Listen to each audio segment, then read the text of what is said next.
Some of the sessions at Radio Days Europe 2014 have been so successful you can't even get in. Here's Graham Albans from Radio 2. I couldn't get into your session, Graham, because it was literally standing room only.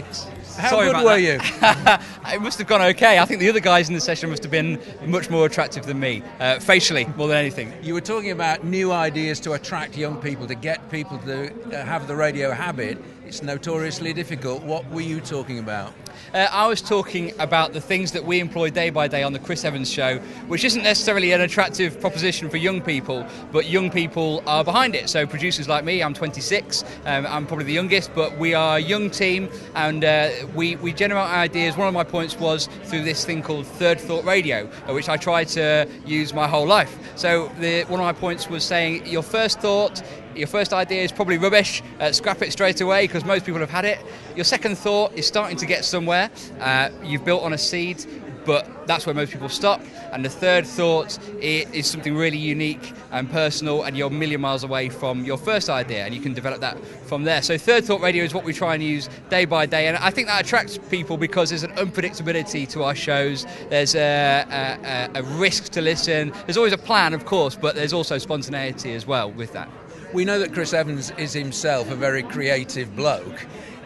Is he open to and receptive to new ideas from a young person like he used to be? A whippersnapper. Well, yeah, absolutely. Chris is great to work with. He is fiery and he's demanding, as we all, that is what he is, but he's also fantastic for batting ideas around, because you can go with an idea, a seed, and he'll bat something back and you'll finalise it, or it'll be the other way around. He'll have a seed and we kind of make it happen, and that's great. It's the most creative environment I've ever worked in, and Chris is the master of that, really. Yeah.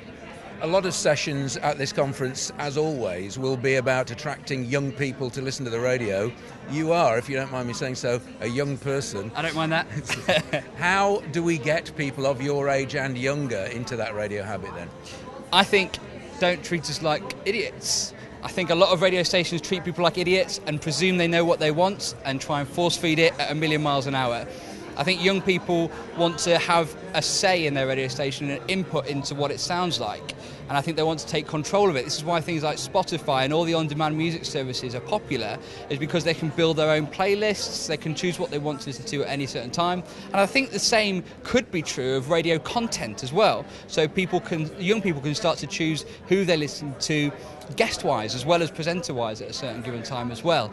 I think just not presuming that we're all the same. So I'm in my mid-20s, don't presume that I like all the same music as every other mid-20s. People in their teens, the teenagers must be the most vastly varied demographic in the world. They don't all like Justin Bieber. Some of them like Bring Me the Horizon, other metal bands. You can't just categorise them all. So don't treat young people like idiots. Let them choose what they can have a say in the radio station and start to form it themselves. Yeah. Graham, thank you. Thank you.